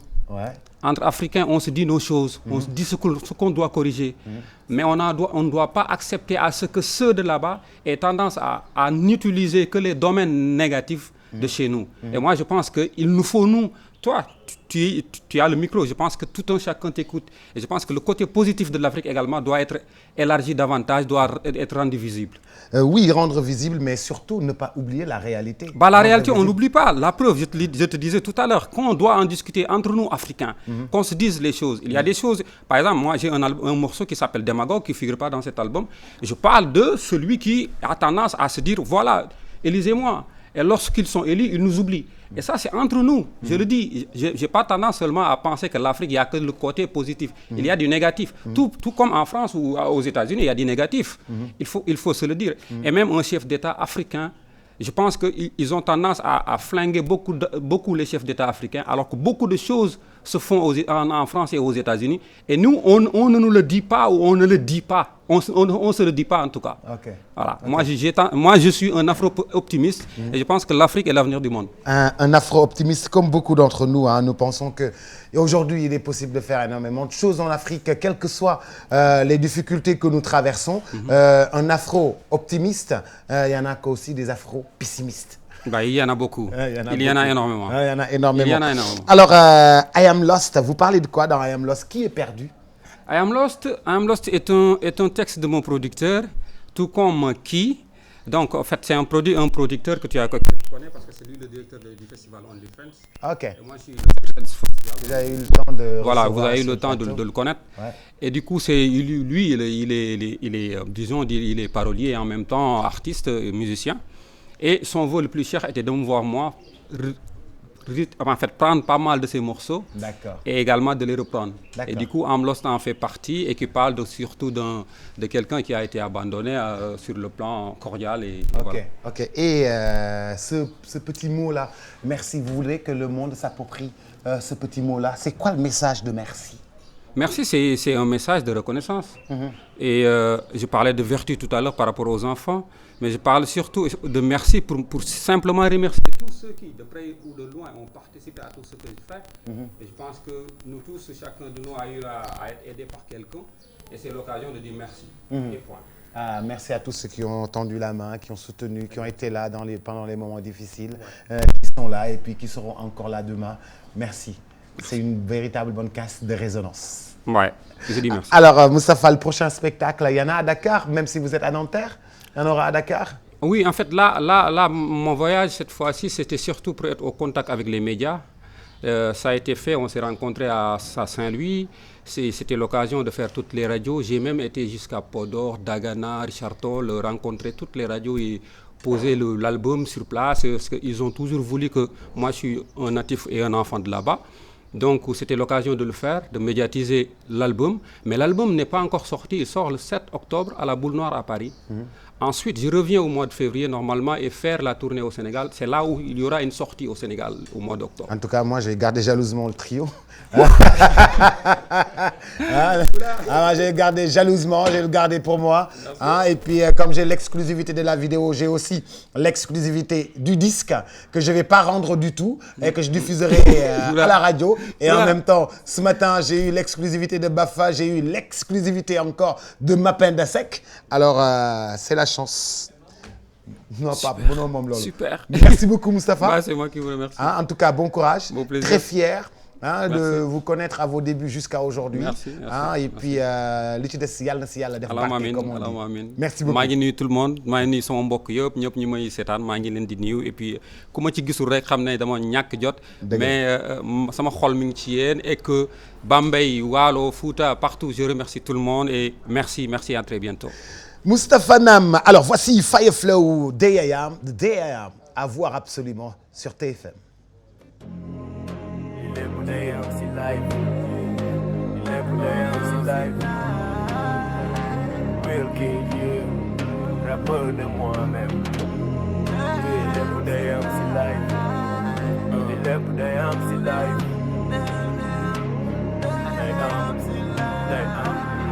sant yàlla ak muñ def naa ko dara day am ñu la bëgg fu ñu la gis muñ day am ñu la bañ te defoo leen dara yàlla rekk mooy kun day am ñu la gis tey rek xeeb la fi ko fi xañ bis boor booy leb la day am ñu gëm ne sa life doo ma sa tekki di buur bi fas ci man doo ma ko tekkil paa bu toog di jooy doo ma ko teggil mer bu sëgg sëngee mel ni ku kara ma ko jommil défense bee manqué jëkkër ma ko jox mil tekki añ reer doom yi ëpp ay dizaine town bee metti am na ñu yàgg yendu ñàkk tey te diis ya day am gis bëgg lu yàlla di def ci jaam ñaar ñu bëggante maye leen ñu sëy soo bëggee ñu nekk ci jaam day am day am day am day am lu yàlla nara def bu ci sonn day am day am day am day am day am ku dëgg cëram gaay si ñëppant day am day am day am day am day am jaaloo am ci doom nga suul day am day am day am day am day am lu yàlla nara def bu ci sonn day am day am day am day am day am ku dëgg cëram gaay si ñëppant day am day am day am day am day am jaaloo am ci doom nga suul day am day am ku nekk si life li ko yàlla cërale day am nga jekku sa waay dox dem jégale président Macky doon Charlie am na télé ko wane day am lu metti si sa xol nga bës télé ko wane day am nga busy sometime faat ay waxtu dawal te jàpp julli yër man da yàlla day am mën naa rap sama jëmm la neexul man faaya man may raak fi dëgg bi nekkul wax dëgg fi neexul jàng pare ñàkk job président Fallou toog rekkul bëgg nguur ba tax nga woote maaman di soob dafa jot ñu xam ana ku jël bakkanu Mamadou Diop day am nga bëgg dara sa poche di la ko xañ alhamdu sant God bul xeeb dëgg du dañ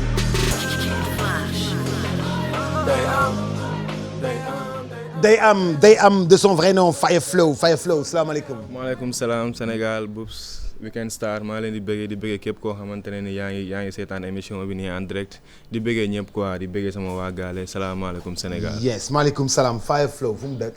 Fireflow from Bargny la Bargny après Rufisque. xam nga di leen bëggee quoi di wax na ne xam nga je suis très fier xam nga pour ñëw fii nii tey xam nga partager émission bi ak sama grand DJ Boubs. yeah man Fireflow day am mooy lan. waaw day am mooy comme moo wolof la quoi day am maanaam day am benn. moom dina am. waaw lii moom am na quoi. lii moom instant bi ñoo ngi si sax day am. waaw day am ay feela yoo xamante ni day am si société bi xam nga day am si life bi xam nga si vie bi ay affaires yu bëri yoo xamante ne dama ko jël boole ko relater ko xam nga def ko benn son tuddee ko day am quoi. comme lan. comme par exemple da ngay dox parensaay nga gis nit koo xamante ne da lay bañ te yow defloo ko dara quoi. loolu day am. waaw nit ku la bañ te defoo ko dara loolu day am. day am waaw ak nit ñoo xamante ne dañ lay gis rek bëgg la quoi. loolu day am ku la gis nii rek bëgg la te yàlla tax. loolu day am ak koo xamante ne nii xam nga ñaar ñu bëggante rek quoi ñu tere leen maye. day am waaw. mu ne kii géer la kenn leen maye loolu moom day am. waaw am ñoo xamante ne dañuy njaaloo am si doom gas suul quoi. ñoo xam ne dañuy njaaloo am ci doom gas suul loolu day am. waaw ak yeneen yoo xamante ne nii xam nga bëri na daal maanaam xam nga grosso modo loolu la quoi. on dirait un journal. Un journal où tu as beaucoup d'événements regroupés dans un journal que tu livres sous forme hip-hop aux téléspectateurs. si loolu la quoi parce que boo xoolee ni son bi dafa ëmb lu bari quoi parce que ay affaires yu bari la yoo xamante ne ni day am ci société bi te en général léegi nii doo gis kenn ku ci wax quoi parce que sànq rek maa ngi dégg ci waxtaan bi nii xam nga côté comme waa ji li mu doon wax sànq am na côté boo xamante ne ni côté Afrique la boo xamante ne nii xam nga Afrique bu metti bi la quoi boo xamante ne gars yi nii amatuñ habitude di ko wan nit ñi quoi gars yi lu nice rek la ñuy wan xam nga fi mu kuulee rek la ñuy wan quoi du ñu wan côté bi xamante ne nii xam nga mooy loolu xam nga j'ai pensé à ça xam nga moo tax ma ne naa jël yenn côté yi xamante ne ay côté yu xaw a sombre la ci live bi nii ma jël ko def ko son pour gars yi di bàyyi xel que ne am na ñoo xamante ne ba tey nii xam nga genre dund bi la ñuy dund quoi pour gars yi gën ci bàyyi xel quoi. J'ai vu des images de Mamadou Diop. Mamadou Diop qui a été tué lors des par la police lors des événements de 2012, c'est bien ça. C'est bien ça. Lors au monument de la Renaissance. Pourquoi son image à travers la vidéo? waaw image bii nii xam nga image la boo xamante ne nii moom Mamadou Diop daf ko symboliser rek mais am na yu bëri yeneen yoo xamante ne fee yu mel nii la yu am yu làqu si ginnaaw li yoo xam ne dañ ko bàyyi mu sedd quoi parce que Mamadou Diop nit la koo xamante ne nii nit ko amoon famille la koo xamante ne nii il aimait son pays quoi dafa bëggoon dëkkam di fight pour dëkkam quoi. kon bu yàlla defee mu doon fight benn affaire di fight benn affaire ba yàlla dogal si lim si dogal nii day baax tamit ñun ñu reconnaissance si loolu quoi parce que man sound bi maanaam lii nii partie bi ma si def Mamadou Diop bi dama ko def en tant que koo xamante ne par exemple. ku ma doon xeexal la koo xam ne daf ma xeexal ba dee si champ de bataille boobu noonu quoi. kon lii nii xam nga reconnaissance la quoi pour man nii pour gars yi di bàyyi xel genre personnage yu mel noonu quoi ñoo xamante ne nii. seen dëkk jaral na leen seen bakkan rot si quoi. pour ñun tamit ñi doon ànd ak ñoom si fight boobu noonu bañ am li ñu doon fight tamit ñu bàyyi xel que ne am na ñu doon àndal ñoo xamante ne ñu ngi doon fight benn affaire boo xamante ne seen bakkan ci la rotee. kon ñun tey jii bu ñu fi dundee tey nekk fii nii ba yàlla defal ñu jàmm wala côté boobu ñu doon fight ñu am si ay résultats waaw kon dañu war a fàttali ko loolu quoi am reconnaissance boobu noonu tamit xam nga ci loolu noonu quoi moo tax ma jël affaire bi indiwaat ko pour fàttali Sénégalais yi ak ñi xamante ne àndoon nañ ci combat boobu noonu. que ne Mamadou Diop il a été là quoi. bu fi nekk il a été là dans un moment où c'était très difficile. personne n'osait dem foofu nga xam ni moom moo di ca place boobu. dem ñafe ji ko dem taxaw dem wax. xam nga ba li ko ci fekk ko ci. famille am ñàkk quoi. mu teewal ñu ñun ñëpp quoi. te ñun dañu war di ko xoolee bët boobu. Fire Flow. bi mooy sa première vidéo. non defoon naa beneen vidéo boo xamante ne bàyyi si xel la tudd boobu mu ngi bokkoon ci benn mixtape boo xamante ne dama ko génne woon via net bi rek xam nga Rave Nation affaire yooyu noonu. ma jëloon si benn titre bàyyi si xel defoon ko si benn label bu ñu naan Infinity Record. léegi boobu laa njëkkoon def si vidéo quoi bii bokkul si woon si benn projet quoi benn son la bu ma defoon mu nice après gars yi ne mën naa ko vidéo affaire yooyu noonu quoi. si laa ko jël vidéo ko mais pour l'instant nii maa ngi si benn projet bu ñuy wax benn gis-gis quoi. benn gis-gis le projet s'appelle benn gis-gis. Et ça va se dérouler comment? waaw benn gis-gis tamit genre si logique bii la quoi. maanaam benn vision la boo xamante ne nii man am naa ko si live bi am naa ko tamit man si sama conviction quoi si sama gëm-gëmu bopp ak ni ma gisee man xam nga système de vie bi man nan laa ko war a mën a dundee quoi parce que nit koo gis si àddina nii boo amul benn gis-gis doo sori quoi benn gis-gis mooy li nga bëgg moom rek nga war a gis li lay dimbali ba nga jot ci loolu noonu loolu rek nga war a gis.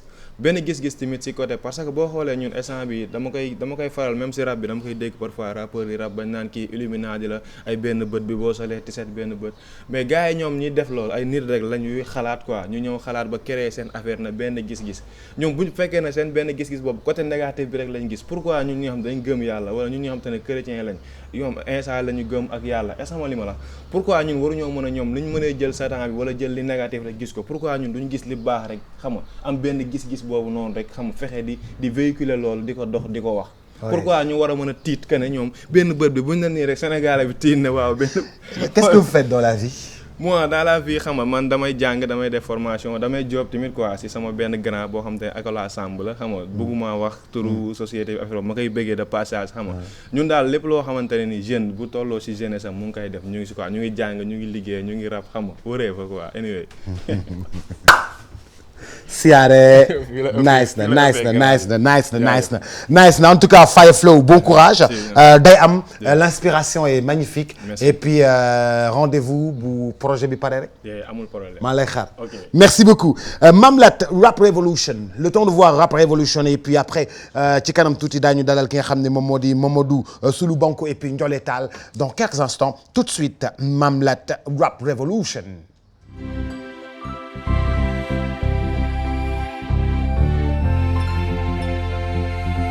Chick Records. ML, what's up? I'm the #1 classic. Yeah, yaa ngi si level yu mbokk ubbi sa xel mu fla fi dégg bi toog firi commande la I know my way kay raw red ma indi la bëri don bëri kon képp similar okay I'm the new king killer KMDL this bangi filler real recognize taxi eyes leader amul price legalize bu si taxa dice okay bullshit come fit one bit yeah yo touch sa brand donte jàmm dong la dama koy dund no ga sa tomb la sa dégg flow bi di sa taaru tegu si bit bi bu laajte waaji ki doon ñëw si démb ba tey boobu ba tey dox dem si boobu ba tey ki nekk ras ci cosaan nu fecc ndaanaan gëm-gëm wey di ko doxee ki yàgg sëbee di demee pas-pas jot bi day fay wóor yeah, yaa ngi ci rap town bandi bi këpp sa pound ram down sound hand never back down même ghost killer multiple flow bi la double sauce bi la as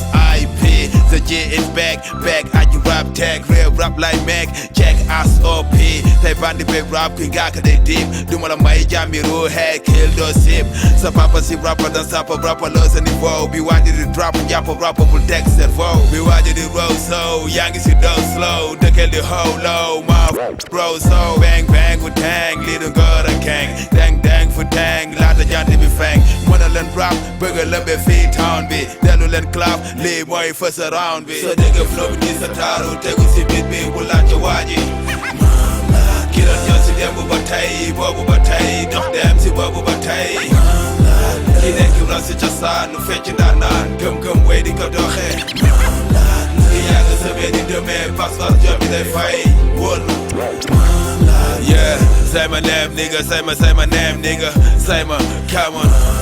Yeah, say my name nigga, say my name nigga, say my come on. Okay, I can do the best rap for my generation. Real recognize nigga lies, one nation. I will prove it. Better intellectual, that's it, one bit. Yeah, sim ga deal bi li may def dafa feeling good. Waa ji mën di rap mi ngi mel ni jàng am si dut. Festivalu dribble, passement de zambu la. Indi teg sa flow, gas si sa kamb la. Waar yàgg dëxañu, job rek sa kafuñu. Ba ñuy bër mbër góor yàlla bi si taxuñu. Real back na flow, gërëm jaay na teew. Ñu tari saari yëgal baari waari fekk ma geew. Sa dégg flow bi di sa taaru tegu si bit bi bu laajte waa ji. Ki doon ñëw si démb ba tey boobu ba tey dox dem si boobu ba tey ki nekk ras si cosaan nu fecc ndaanaan gëm-gëm wey di ko doxee ki yàgg sëbee di demee pas-pas jot bi day fay wóor yeah wóor na maam laat na you know what I'm saying xaaral mixtape bi 2017 sa friend lay teglu 17 you know me waxal ma pii ne ko mi ngi si Mamlat Rap Revolution, la révolution est là. Et c'est la révolution carrément du hip-hop ou pas? Oui. C'est la révolution carrément du hip-hop? Oui. Quel genre de révolution? Oui, xam nga révolution maanaam tax ma dugal rap révolution parce que rap dafa nekk loo xam ne ku nekk lii la ci dugal quoi. ku nekk ak lii la xam ne moo la dugal ci hip-hop. waaw ñii dañu dugg pour fashion ñii dañu dugg parce que dañu bëgg am tour ñii dañu dugg parce que dañu am solitude. fi ñu am solitude tu vois ñooñu ñooy def dañoo war a wax. bu amee solitude yow rek dugg ci hip hop bi da nga war a wax. dafa am maanaam ñooñu dañuy doxee rap conscient. tu vois ñooñu dañuy jàllale ay message man pour évolution pour mu am foog révolution am. tu vois évolution pour mu am. foog révolution am. c'est ça révolution bi nu muy demee. révolution bi si côté lyrics bi. tu vois si côté skills bi si côté technique bi. parce que boo xoolee instant bi ni new generation bi li ñuy gën a def mooy écotrip. tu vois léegi écriture bi dafa xaw a dee thème yi gars yi defuñu thème. c'est pourquoi ma indi rap révolution ñu indiwaat instauré waat li nga xam ne moom moo fi nekkoon ñu conscientiser nit ñi quoi. tu vois c'est pourquoi ma def rap révolution ñi nga xam ni nekkuñ ci dynamique boobu noonu nekkuñ ci wéy boobu noonu ñu génne leen si. mais gars yi du ñu mun génn de gars yi dem nañ de gars yi dañu ñëw def seen ego trip yéeg ci kaw nekk ci niveau bu high. ba pare moom ñoom la boy yi gëm aussi quoi. gis nga affaire bi li may wax rek du question da ngay ñëw pour def buzz. da ngay ñëw pour def carrière. li si ëpp solo man li nga xam ne moom moo ëppal sens mooy message bi na jàll quoi. pas parce que yaa ngi def buzz yaa ngi tooj. tu vois mooy loolu noonu dañ lay give respect. non man pour man lépp solo mooy ku déglu Mamelaat da nga ko jox respect bi quoi. pas mu am buzz. mais foo ko gisee déglu soundam da nga koy give respect quoi. li si ëpp solo man pour man du loolu quoi du buzz bi quoi. li si ëpp solo mooy message bi nga xam ne mais xam nga buzz bi. dafay tax nga mun a job. gaa yi yóbbu la spectacle. xam nga ñu xam ne yaay ñëw. boo ñëwee foofu toj. yëpp. respect bi baax na. mais aussi man bien que bëgguma buzz nag buzz rek laa ragal. man buzz rek laa ragal. mais am nga ko nag. non man moom bëgguma buzz saa waay. am nga ko buzz rek laa ragal. am nga ko léegi bu fekkee ni yow da nga def buzz. da ngay ba gars yi lay jël ci spectacle bi. that's right. fii respect bi baax na. gars yi la jox respect. mais kële moom la ñuy jox kaañ bi de. mais anyway loolu dafay ñëw. job day fay job dafay fay parce que gis nga fekk respect bi mi ngi am yaa ngi job muy nice loolu noonu da nga koy am buzz bi da nga koy am yàgg day ñëw. c'est ça parce que man bëgguma buzz boo xam ne ni ànd ak job quoi ñaar yëpp laa bëgg a boole. dëgg la tu vois job ba pare mu ànd ak buzz. c'est ça. yëpp bokk level. yaa ma gën a depuis combien de temps yaa ngi def hip hop. oui depuis 2006 2006. 2006 ak léegi yàgg na de. yàgg na ça fait 11 ans déjà. yëpp. 11 ans déjà tu as combien d'albums à ton actif. non instant bi amaguma album instant bi damay préparer benn mixtape en 2017 la war a génn. lii mooy première first vidéo bi. moom la ñu war moom si promo bi lañ nekk nii quoi. mais sa yoon bi guddoon na de. noonu lay demee job bi mooy loolu artiste mooy loolu noonu 10 ans dara si moom. loolu la laaj de. foog nga job bi loolu la laaj c'est ça foog nga fight ko. foog nga fight ko. foog nga nekk ci yoon bi bu fekkee da nga bëgg a ñëw yow da nga ñëw pour def révolution évolution. foog nga job. foog mu yàgg te metti. c'est ça évolution ñëw. boo xoolee si côté vidéo bi sax mooy loolu noonu révolution bi daf ci am. si côté vidéo bi boo xoolee Asla Pro lañ ci job lu nice. tu vois boo xoolee li nga xam ne moom la sound bi di wax. moom lañ def ci vidéo bi. mais fii da ngay gis sound yoo xam ne nii li vidéo bi di wax ak li sound bi di wax c'est différent. réalisation bi day des lu bari quoi. c'est ça lii day jaar ni lii jaar noonu la demee moo tax loolu tamit daf ci am solo quoi. vidéo yi di maa ngi dëkk Kër Massar. tu vois instant bii nii fa laa nekk. mais anyway Diourbel laa jógee quoi. tu vois. ba Diourbel yi dañ dox de. Diourbel dañ dox de. yaa gën a dañ dox de. non booy dëkk Diourbel express booy Diourbel lañ dëkk. Mass. Diourbel lañ dëkk. yow beneen booy Diourbel dañ tàng de. non dañuy poobar gars yi. xam nga am na paa yu fi nekk moo tax dañuy tisóoli rek. dégg poobar moom tisóoli rek. gis nga am na paa yu fi nekk fii nii di ñoo di ay ghost writer. ñoom ñëpp laay poobar ñu wàcc karo yi. déedéet waay. déggoo ma de. saa waay loolu dina métti de. li ma duy caaxaan écriture laay indiwaat. poobar boo ko suyee fii tam ñëpp am problème. non loolu laa bëgg. ñëpp di tisooli gars yi di tisool yi. parce que xam nga lan la dëgg bu jibee gars yi foog ñu tisool yi. noonu la demee. yaa ma gën a naaw. en tout cas Mame Lat. yëpp félicitations. yëpp et bon courage. merci et puis di am yaakaar dajawaat ak yow. ci yeneen feeling xam nga sa waxtaan neex na ma. yaa ma gën a naaw sa waxtaan neex na ma. yaa ma gën a naaw jaajëf waay. merci beaucoup. rafet na. attention Mamadou Soulou Bankou de son vrai nom nous amène Lamp Fall après Ndiolé daa indi Coucou Snap maa ngi indi laa ngi xaar Ndiolé Tall ak Coucou Snap léegi après Bankou c'est maintenant Lamp Fall.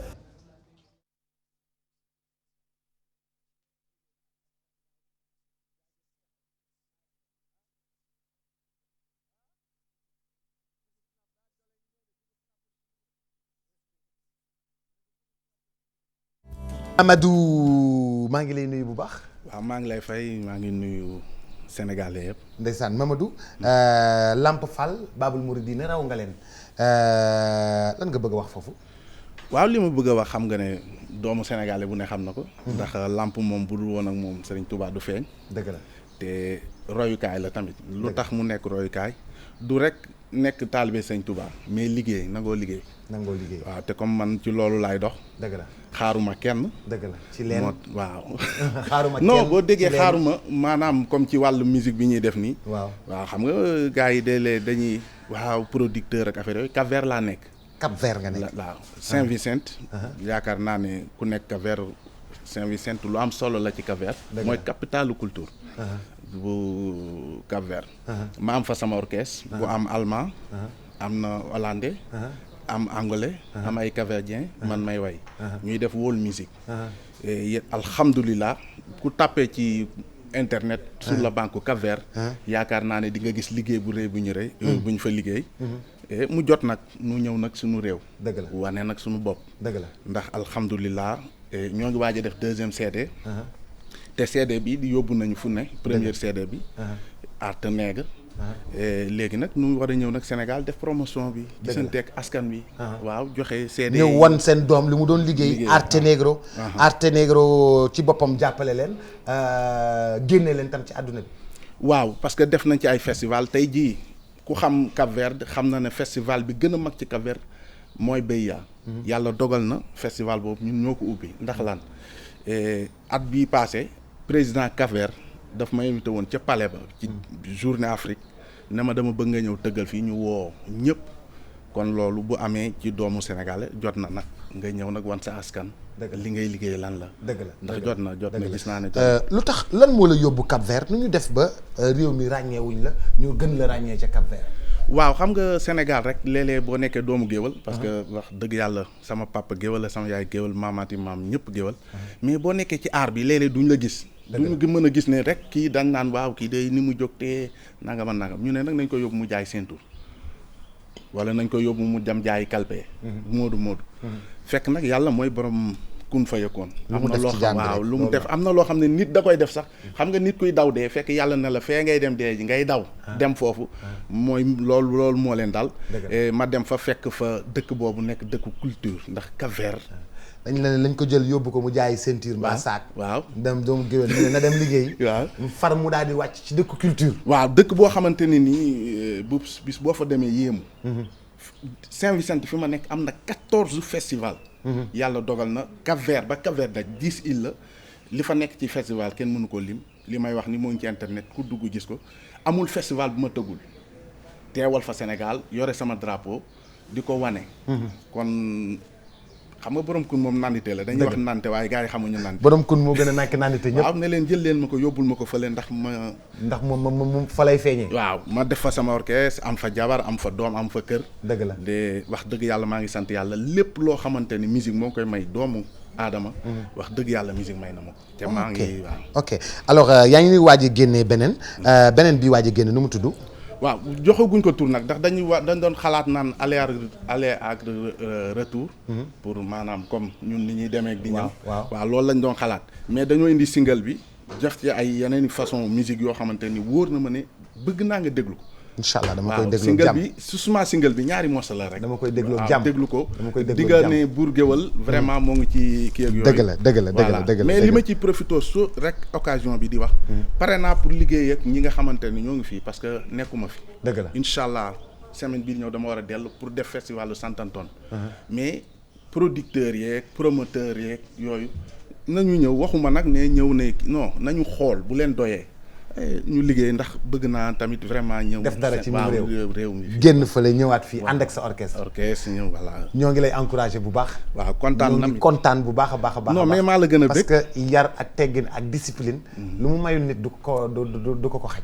waaw mais nag xam nga tamit maa ngi kontaan naa trop xam nga dañuy nekk fële di la seetaan nga di ñu jox loo xamante ne nii mënoo koo xam wóor na rasulillahi mënoo koo xam ndax nit dina nekk ci problème yoo xamante ne nii ñëwaat réewum rek nga delloo ko rek lay may jàmm waaw te yaa ngi ñu koy jox di la gërëm di gërëm waa télé beeg ñëpp waaw léeg-léeg ñu bëgg ñoo ngi bëggee daal ñoo bokk lépp ñun tam ñoo ngi bëgg bu baax a baax a baax sénégalais fu mu mën a nekk ci àdduna moom lañ fi nekkal moom la ñuy liggéeyal sénégalais doomu Sénégal fu mu mën a nekk ci àdduna moom la ñuy liggéeyal Mamadou ñoo ngi lay féliciter bu baax a baax a baax a baax te it yaakaar nañ ni ci yoon dañoo war a jël caméra ñëw fekk si la ci dëkk ba topp la génnee la fesal la loolu mooy yoon bu ko moyens yi mëtee loolu lañ war a def buñ ko defee loolu la ñu war a def buñ ko deful loolu la ñu war a def parce que suñu doomu réew mooy toj boor bele jërëjëf merci beaucoup Ndiolé Tall donc Coucou Snap à regarder et à découvrir ensemble Ndiolé c'est maintenant.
sinap sinap kuku sinap sinap kuku sinap sinap kay leen ñu sinap kuku sinap xale bi nu muy sinabee way sex sa ba rafet xeeñ lu neex dugg ci oto bu rafet boole koog taaru loolu ànd ak feeling xeeñ lu neex aka jongoma aka rafet aka cekkate ay sinap kuku sinap sinap shaa xale bu xees a xees mbaa mu ñuul ba leer sang yaramam salandi ba mu set jigéen dafay toog te wetu yaayam mu koy digal lu mu xam wax ko ko muy njariñ kuku sinap sinap kuku sinap sinap ba ma demee dëkk ba fekk ñaari meer yu toog ca yiw ca yaru di jaay gerte caaf ma ni leen xam ngeen sinap ankay xam nañu sinap kuku sana ba ñu fi bàyyi bu ñëwee nu dem meer yooyu nit lañ ko tegoon ndey faatu galas aji ki la saw mooy sa yaay bala mañ sanga amisaar yaayu bébé mat cey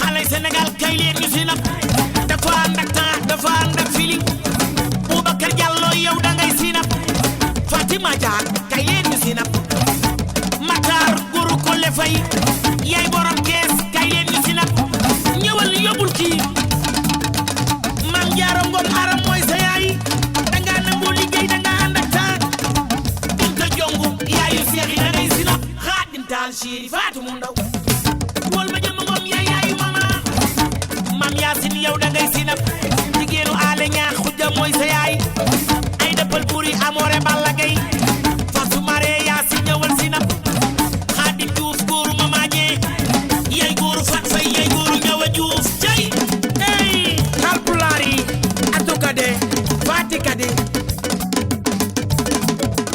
way ma ngi Chanel way déggal yaay ramakati wéy ay yooyu salaamaaleykum Ndiolé. maaleykum salaam. mbaa yaa ngi ci jàmm. maa ngi ci jàmm. waa Ndiolé yow lii dafa mel ni Ndiolé bu bees la de sapo beeg lunette yeeg greffage bu bleu bi. waaw waaw. ah waaw. Boubacar avant tout ñuy nuyoo. waaw yow foog nu def benn. dañuy isnaap. waaw waa déggal lii. déggal kuku snap. hi snap. hi snap. waaye Ndiolé ray na ma waay. gis nga boobu. kuku Mame Diarra. kuku salut. Moustapha. oui. Snapchat. non foog mu mel ni Sonko nga ca Banjul. mais Ndiolé. waaw. mais Ndiolé greffage bu bleu bi lan la. Boubacar été rek xam nga tendance. été. waaw été rek. jaune tendance bleu beige. waaw. def rek li nga xam ne tubaarkàlla macha allah Boubacar. avant tout nag di nuyu fan si yëpp. ndeysaan kontaan ci waa Sénégal. ndeysaan parce que boo génnee benn affaire. Sénégal yëngu. fan si taxaw. ndeysaan te man nuyu kontaan rek a tax may def nii. dëgg la barke Serigne Fall. dëgg la kontaan ci ñëpp. ndeysaan di ñaanal ñëpp. yow daal bëgg Sénégal bëgg rek. Boubacar na xol yi sedd. barke Serigne Bamba na xol yi sedd. parce que man awma lu dul waa Sénégal. dëgg la lii may def lépp ñoom ñoo ko waral. ndeysaan ñoom rek laa am. dëgg la waaw rawatina nag yow suñu càmmiñ li nga xam ne. dëgg la yaa duy jàppale. waaw dañuy nekk ci bagage yi rek. waaw waaw mu ngeen indi rek ñu suruxal ko mu jàll. jeex na ñëpp bëgg mais Ndiolé. mais Ndiolé bu bees laa gis quoi Ndiolé bu ñu dajji ci paquet léegi. waaw xam nga dama expliqué woon ne damaa marinière woon ba nu tere ma xorom. da ngaa marinière woon ba nu tere ma xorom. waaw léegi nag tubaarkàlla macha allah xam nga tubaarkàlla macha allah bébé bu ci la nekk teree xorom dañ la doon wax ngay lekk fer ngay naan fer. waaw yaa ngi doon naan fer te bébé bu ci nekk ak ni muy ñëwee. waaw dëgg la comme tubaarkàlla macha allah bébé bi daa juddee ca réew ma. waaw xam naa ne bitélin ma doon sol. waaw moo soppi beneen Ndiolé. dëgg la ma ñëw mel ni Boubacar. d'accord waaw. waa léegi moom. oui kooku snap moom lu mu doon. waaw snap nag tubaarkàlla macha allah bubsu damay bëgg man tout le temps xam nga chaque jour bu ma toogee ci télé dama naan man Ndiolé Tall lu may génn rek foog ma jàllale message. te njabootug léegi kanaara la. dëgg la da nga leen di jiital. topp ci seen ginnaaw. waaw su ma bëggee xale yi li may wax ci jigéen ñu koy déglu foog ma xool li ñu gën a bëgg. nga ko ciy jaarale. ma ko ciy jaarale. di naxtaan par ndànk. parce que tey du ma bëgg xale yi changé wala ñu toog ci seen wetu yaay ma ñëw naan da ngeen a war a toog déedéet. da nga leen di jaaree ci kuku. da nga leen di jaaree ci la du bëgg ndax xam naa ne application bu bees la te Sénégal gépp xale yi ñu ngi ciy bàyyi xel. dëgg la léegi pour ma wax ak ñoom ñu déggal seen yaay yi toog ci seen yaay yi foog ma jaar foofu. jaar ci snap. jaar ci snap bi. waaye damay bëgg chaque jour bu benn way génnee bu nu déglu rek man bëgguma sax ñuy déglu snap bi rek. dëgg la dama bëgg nuy déglu li ma ci wax. waaw. dama ne tubarkalla macha allah xale bu jigéen bu xees a xees mbaa mu ñuul ba leer sang yaramam selendi ba mu set jigéen dafay toog ca wetu yaayam mu koy digal lu mu xam wax ko. muy njariñ.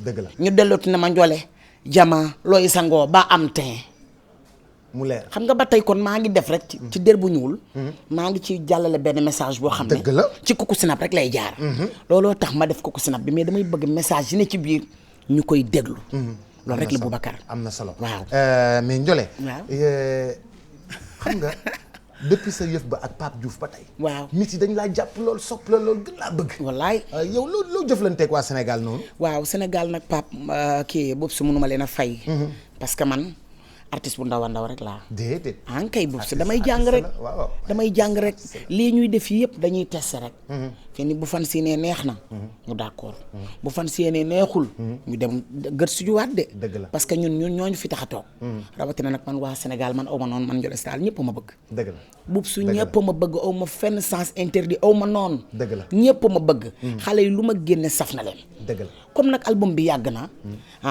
taxaar bi yàgg te xale yaa ngi may soññ ma ne coppet bii rek daw jël Coucou Snap dóor ko ca jaxase Coucou Snap toj na fu album bi toll album bi ñu ngi ci tubaarkàlla macha allah ku ne am nga béy bu ne am nga déem di sant Ibou Ndour nag sama xarit ak Ngone nga xam ne ñoom maay seen taasukat bu jigéen dëgg la waaw Ibrahima Ndour moom man maay taasukat bu jigéen waaw man mii maa ko saf dëkkal te man it moo ma saf moo ma wowoon ca dëkkal looloy dëgg ci it tubaarkàlla macha allah di sant waa Sénégal gépp nag boobu munuma leen a fay rawatina yow TFM nag tubarkalla macha allah am na lu ñu def ci yéen ci ñun ndax yéen loo leen laal moo leen gën loo leen laalut dëgg la tubarkalla macha allah dëgg la comme man fii sama kër ñëw ci petit gàlle bi waaw du yomb de Coucou Snap wol Ngone ba nga def waaw ngaa ñëw ci seen petit gàlle def Coucou Snap xam man Ngone dama caa bokk parce que gis nañ ñi muy jàmbatee xale yi tubarkalla macha allah seen petit gàlle doon nag lu am personnalité parce que xale boo ko jëlee kër yaayam di ko jàngal alxuraan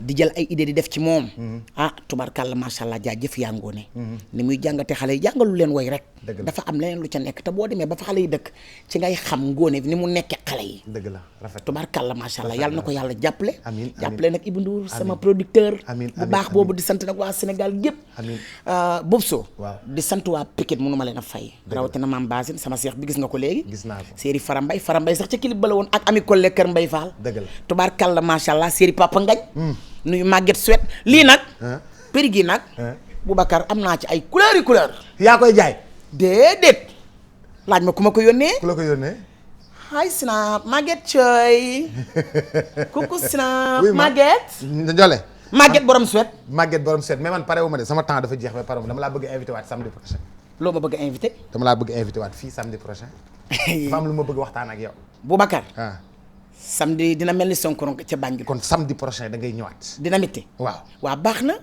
ñii dañuy def journal sport waaw Cheikh Tidiane Diagne mi ngi taxaw waaw journal 13h dañ koy def léegi dama laa invité waat samedi prochain kon samedi dañuy dellusi ci Coucou Snap waaw fan si léegi yow perruque bi ban couleur nga ma indi samedi prochain ban couleur nga bëgg Boubacar am nga rouge non bàyyi ma indi mauve bi après ma indi jaune waaw ba samedi prochain incha allah. d'accord Ndiolé Tall moo doonaat sama invité incha allah xam nga Coucou Snap dafa xew te lii la yàlla def mbokk yeeg xaritu téléspectateurs yi maa ngi leen di bàyyeeg ñi nga xam ne ñoom ñooy def sport ñu daal di tënk li nga xam ne moom moo di sport waaye samedi bii di ñëw sama waxtaan ak Ndiolé Tall bu ko kenn tardé. parce que nag du yomb dina mel ni Sonkorong Gassa Banjul du loolu la. waaw ba booba. dema wooyee Ndiolé looy sangoo ba am teint rek. Ndiolé looy sangoo ba am teint. tallal loxo kilifa diini yi fi nekk sañ sa ba rafet xeeñ lu neex di wax lu baax bubs. Ndiolé looy sangoo ba am teint. ñëpp di xeesal man ma ñuul maa yaay maam jaara ca damaa dëkk Touba.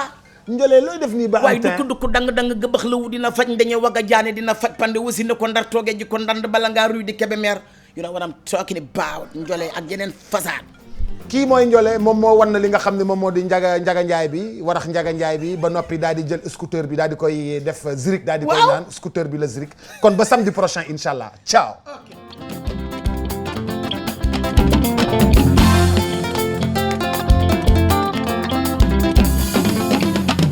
soo bëggee